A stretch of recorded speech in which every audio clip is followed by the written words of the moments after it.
আজকে আমি বানাবো মসুর ডালের বড়া দিয়ে ডালনা বানাবো।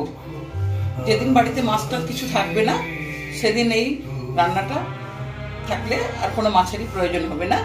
তো আসুন আমরা কি কি দিয়ে মসুরের বড়াটা বানাই সেটা আমি দেখে বলে দিই আপনাদেরকে। মসুর ডালের বড়া ডালনার জন্য যেটা আছে, মসুর ডাল বাটা, আলু। আচ্ছা, মসুর ডালের বড়াটা যে ভাজবো তার সঙ্গে নিয়েছি উপকরণ আমি পেঁয়াজ, এখানে কাঁচা লঙ্কা কুচানো, নুন, হলুদ। এটা দিয়ে আমি আগে বড়াটা ভাজার জন্য তৈরি করে নেব। এরপরে আমি ডালনাটা রান্না করার জন্য যেটা যেটা নেব, সর্ষের তেল, তেজপাতা, শুকনো লঙ্কা আর গোটা গরম মশলা।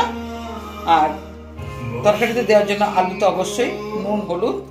এখানে নিয়েছি আমি লঙ্কা বাটা, রসুন বাটা, আদা বাটা, পেঁয়াজ বাটা, জিরা বাটা, গরম মশলা আর কালারের জন্য একটু কাশ্মীরি লঙ্কার গুঁড়ো। প্রথমে আমি মসুর ডালটা বড়া করার জন্য তৈরি করে নেব। প্রথমে আমি দেবো মসুর ডালে পরিমাণ মতো লবণ, হলুদ, কাঁচা লঙ্কা, পেঁয়াজ কুচানো। এবারে আমি এটাকে হাত দিয়ে মাখিয়ে নেব।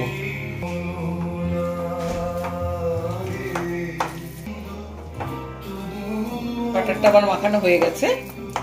এবারে আমি একটা একটা করে বড়াটা ভাজার জন্য আগে আমি হাতটাকে একটু ভিজিয়ে নিয়েছি জলে। এরপরে আমি তেল দেবো। কড়া গরম হয়ে গেছে।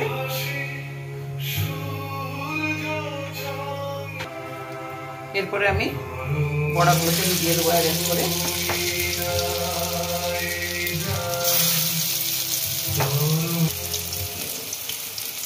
এবারে আমি বড়াগুলোকে উল্টে উল্টে দেবো।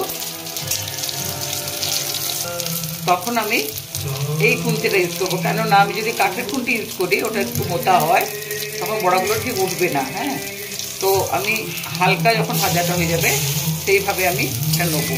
তবে দেখাচ্ছি ডালনার জন্য কি করে।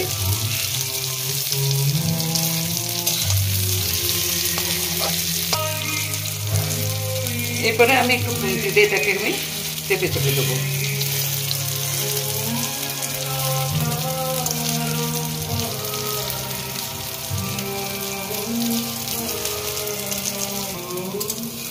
এবার একটু উল্টে দিচ্ছি।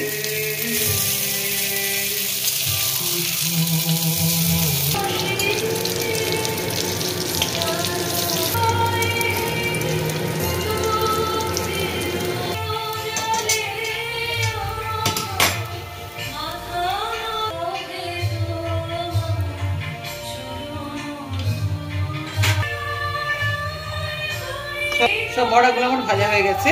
এবারে আমি রান্নাটা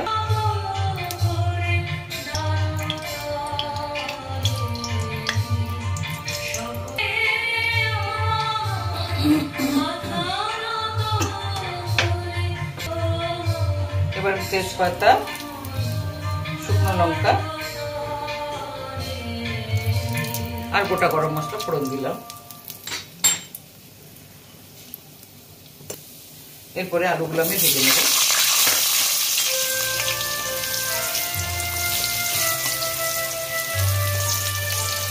পরিমাণ মতো নুন দিচ্ছি। হ্যাঁ, আপনাদেরকে একটা কথা বলে রাখি, নুনটা তরকারিতে নুন আর হলুদ দেওয়ার পরে মশলাটা ভাজলে কিন্তু তেলটা ছিটিয়ে আসে না। হ্যাঁ, আমি নুনটা দিয়ে দিলাম। আর তরকারিতে দ্বিতীয়বার নুন দেবো না আমি।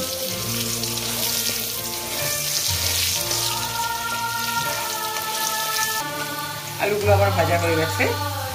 প্রথমে দেবো আমি পেঁয়াজ বাটা।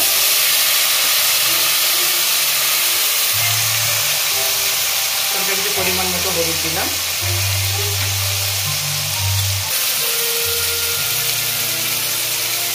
আর জিরা বাটা, লঙ্কা বাটা। লঙ্কা বাটা আমি বেশি করে দিলাম, আমি তরকারিটা একটু ঝাল ঝাল হলে খেতে ভালো লাগে। আদা বাটা, সবশেষে আমি রসুন বাটা দিলাম। আমি এখানে একটা কথা বলতে চাই, সবার কাছে আমার অনুরোধ থাকলো, যেদিন মাছ মাংস থাকবে না সেদিন এই রেসিপিটা অবশ্যই বানিয়ে খাবেন, দেখবেন ভীষণ ভালো লাগবে। আমি একটু কাশ্মীরি লঙ্কার গুঁড়ো দিচ্ছি জাস্ট কালার হওয়ার জন্য। মশলা কষানো মাঝখানে গরম মশলাটা দিয়ে দেবো। মশলাটা ভাজা হতে থাক, আমি এগুলো একটু পরিষ্কার করে নিই। আমার মশলা কষানো হয়ে গেছে। এবারে আমি মশলাটা কষানো হয়ে গেছে, এবারে আমি জল দিয়ে দেবো, পরিমাণ মতো জল দেবো যাতে আলুটা সেদ্ধ হয়ে যায়, ঝোল একটু থাকে।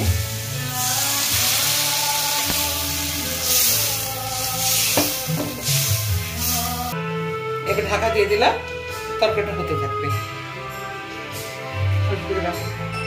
ঢাকাটা খুলে দেখছি,